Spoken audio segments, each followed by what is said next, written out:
आज मैं आपको चाइनीज़ गवर्नमेंट स्कॉलरशिप के बारे में बताऊंगा जो कि आप हायर एजुकेशन कमीशन के थ्रू अप्लाई कर सकते हैं। तो चलिए स्टार्ट करते हैं।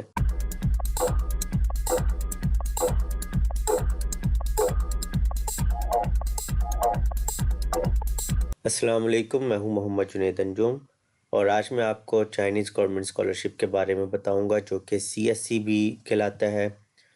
जैसे कि मैंने अपनी प्रीवियस वीडियोस में सीएससी स्कॉलरशिप को डिटेल में डिस्कस किया हुआ है, आप उसको भी लाजमी देखिएगा अगर आप एचईसी के चैनल के थ्रू अप्लाई नहीं करना चाहते और अगर आप डायरेक्ट अप्लाई करना चाहते हैं तो उसका भी पूरा प्रोसीजर वहाँ अवेलेबल है।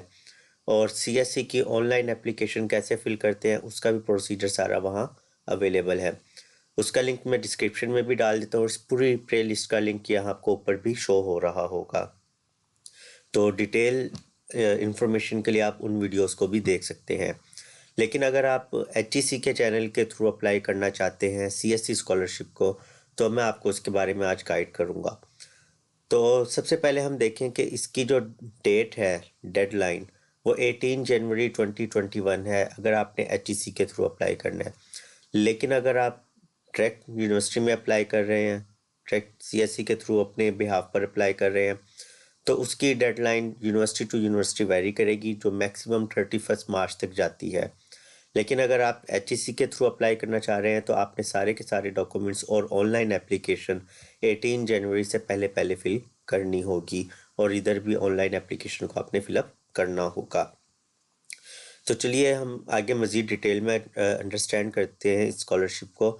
ये scholarship undergraduate, masters and doctoral programmes यानी कि पीएचडी प्रोग्राम्स के लिए अवेलेबल है और बहुत सारी फील्ड्स हैं जिसमें साइंस है, इंजीनियरिंग है, एग्रीकल्चर है, मेडिसिन है, इकोनॉमिक्स है, लीगल स्टडीज़ हैं, मैनेजमेंट है, एजुकेशन है और बहुत सारे सब्जेक्ट्स हैं। डिपेंड करता है यूनिवर्सिटी के ऊपर वो कौन कौन सी प्रोग्राम आपको ऑफ़र करवा रहे हैं। हम यहाँ प्रोग्राम ऑफर्ड के टैब पे भी जाके देख लेते हैं कि ये क्या कहते हैं कि चाइनीज़ गवर्नमेंट स्कॉलरशिप जो है इन 3 कैटेगरीज के लिए है, जिस तरह कि पहले भी बताया, under graduate students, master students and doctoral students. अगर आप बैचलर्स में लेंगे तो 4 to 5 ईयर्स का स्कॉलरशिप होगा जिसमें आपको 1 से 2 साल लैंग्वेज क्लासेस भी लेनी पड़ेंगी जो कि इस 4 से 5 सालों में ये 2 साल भी इंक्लूड हैं। टोटल 7 या 6 साल नहीं होंगे, 4 या 5 साल ही होंगे और बेसिकली वो 4 साल ही होते हैं। इससे ज़्यादा वो आपको एक्सटेंशन नहीं देते और इसके फर्स्ट 2 ईयर्स के अंदर आपने अपनी चाइनीज़ लैंग्वेज भी कंप्लीट करनी होती है। सेकंड थिंग, मास्टर स्टूडेंट्स के लिए 2 to 3 ईयर्स का है। ये यूनिवर्सिटी पे भी डिपेंड करता है, कई यूनिवर्सिटीज़ में 2 सालों का है और कई यूनिवर्सिटीज़ में 3 सालों का। ये डिपेंड करता है यूनिवर्सिटी के ऊपर।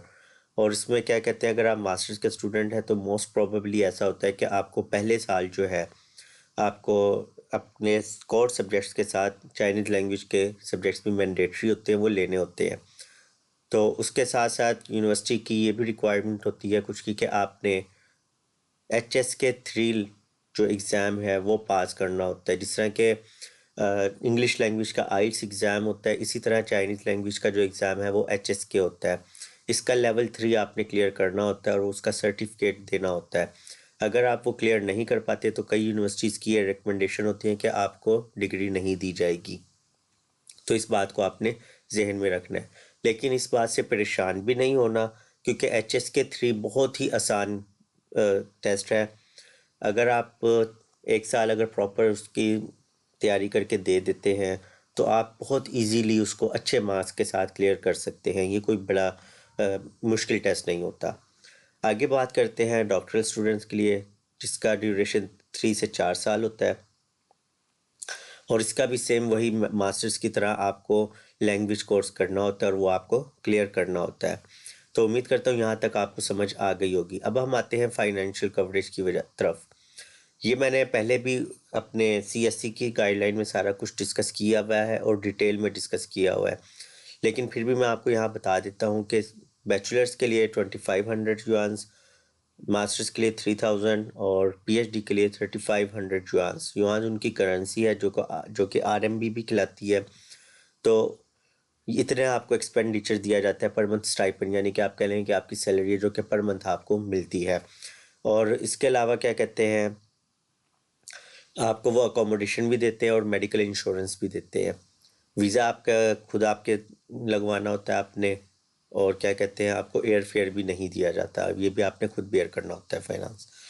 लेकिन स्कॉलरशिप अच्छा है, अगर आप अवेल करके जाते हैं तो ये, अगर आप एयर फेयर खुद बेयर करके जा रहे हैं तो आपको ये नुकसान नहीं है, आपको वहाँ इतने पैसे मिल जाते हैं कि आप इसको कवर अप कर सकते हैं। तो अगर आपको अपॉर्चुनिटी मिलती है तो आप अवेल ज़रूर कीजिएगा। अगली चीज़ है एलिजिबिलिटी क्राइटेरिया। वही बात जो मोस्टली स्कॉलरशिप्स की होती है कि पाकिस्तानी नेशनल होना चाहिए या आज़ाद कश्मीर का नेशनल होना चाहिए। डुअल नेशनैलिटी होल्डर एचईसी के थ्रू अप्लाई नहीं कर सकता। ये मैं इसको एम्फसिस कर रहा हूँ कि वो एचईसी के थ्रू अप्लाई नहीं कर सकता, लेकिन अगर वो डायरेक्टली अपने बिहाफ पर अप्लाई करना चाहे तो वो अप्लाई कर सकता है, क्योंकि इस स्कॉलरशिप में ABC टाइप्स हैं। तो आप बी टाइप के ऊपर अप्लाई कर सकते हैं अगर आप दूसरी नेशनल के और आप दूसरे पासपोर्ट पर अप्लाई करना चाह रहे हैं तो। लेकिन अगर आप एचईसी के थ्रू अप्लाई कर रहे हैं तो आपको टाइप ए एप्लीकेशन फिल करनी होती है, और आप वहाँ सिर्फ और सिर्फ एज ए पाकिस्तानी नेशनल ही एप्लीकेशन को फिलअप कर सकते हैं। एक और बात, अगर आपकी एप्लीकेशन के वक्त तक आपकी डिग्री कंप्लीट नहीं हुई तो आप अप्लाई नहीं कर सकते। अंडर ग्रेजुएट स्टूडेंट जो हैं उनके पास ए लेवल या एफएससी या इंटरमीडिएट का या 12 ईयर्स ऑफ एजुकेशन का सर्टिफिकेट होना चाहिए या डिग्री होनी चाहिए, और उनकी एज 25 ईयर्स से कम होनी चाहिए।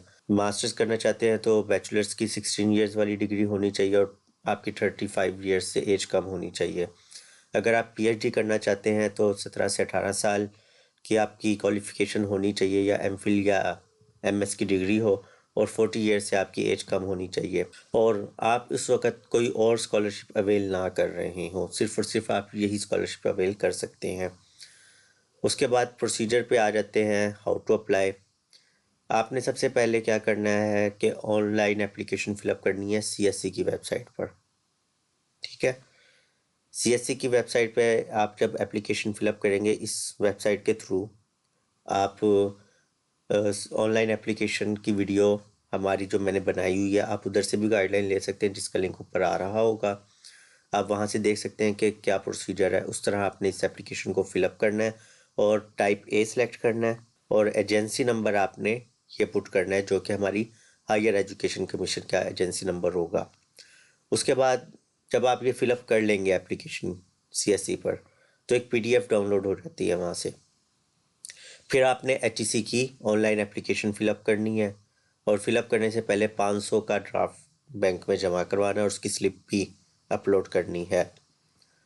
उसके बाद आप अगर मज़ीद इसके बारे में जानकारी लेना चाहते हैं तो आप इस वेबसाइट पर जाके देख सकते हैं, और हमारी वीडियोस भी देख सकते हैं जिसमें हमने हर एक चीज़, हर एक क्वेश्चन बड़ी डिटेल में डिस्कस किया हुआ है।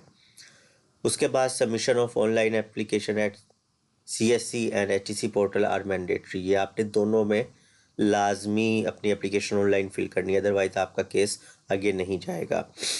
उसके बाद हार्ड कॉपीज़ आपने सेंड करने की ज़रूरत नहीं है, आप उसको अपने पास रखें। अगर आप वो शॉर्ट लिस्ट कर लेते हैं तो मे बी उस वक्त वो आपसे रिक्वायर करें, लेकिन मोस्टली आपको ये रिक्वायर्ड नहीं होती। अब आगे रिक्वायर्ड डॉक्यूमेंट्स में सबसे पहले आपका एचईसी का फॉर्म आपके पास होना चाहिए बैंक डिपॉजिट स्लिप के साथ। सीएससी का आपके पास फॉर्म होना चाहिए जो कि आपने ऑनलाइन एप्लीकेशंस फिल की हैं इन दोनों की।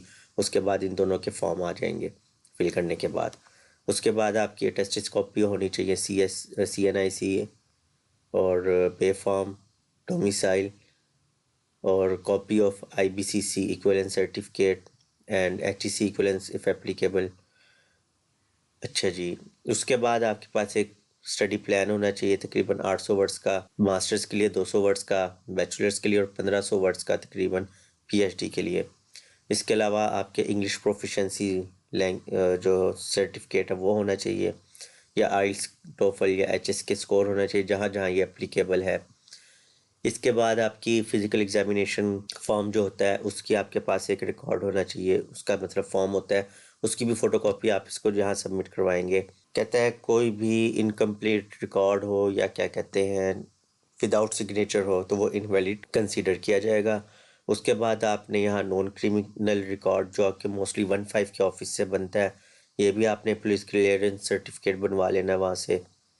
उसके बाद पीएचडी और मास्टर जो कैंडिडेट्स हैं उन्होंने 2 रिकमेंडेशन लेटर्स या रेफरेंस लेटर्स भी अपने प्रोफेसर से बनवा के सबमिट करवाने हैं। ये ऑप्शनल बात है कि आप किसी यूनिवर्सिटी में अप्लाई करके वहाँ ऑलरेडी एडमिशन ले सकते हैं, प्री एडमिशन लेटर उनसे बनवा सकते हैं और वो भी आप सबमिट करवा देंगे तो आपके चांसेस ज़्यादा बढ़ जाएंगे। अगर आप क्या कहते हैं किसी अदारे के एम्प्लॉई हैं तो आपको नो ऑब्जेक्शन सर्टिफिकेट यानी कि एनओसी भी लेना होगा। तो ये बेसिकली सारी इसकी मतलब जो इम्पोर्टेंट इन्फॉर्मेशन थी वो सारी है। आपने डेडलाइन को जहन में रखना है। आपने इसको सीएससी की जो आप बजाते खुद अपने बिहाफ पर अप्लाई कर रहे हैं उसकी डेट के साथ कंफ्यूज नहीं करना। इसकी डेडलाइन 18 जनवरी है तो आप एज सुन एज पॉसिबल अपने डॉक्यूमेंट्स कंप्लीट करें और इसको आप सबमिट करवाएं अगर आप एचईसी के चैनल के थ्रू अप्लाई करना चाहते हैं। तो अभी तक अगर आपने हमारा चैनल सब्सक्राइब नहीं किया तो प्लीज़ सब्सक्राइब कर लें, हमारी वीडियो को लाइक भी करें और बेल आइकन पर क्लिक भी करें और दोस्तों के साथ प्लीज़ शेयर भी लाजमी करें। क्या पता आपकी वजह से किसी और को कोई इन्फॉर्मेशन मिले और उसका फ़ायदा हो जाए। तो नेकी करना एक अच्छी बात है। तो अगली वीडियो तक के लिए अल्लाह हाफिज़।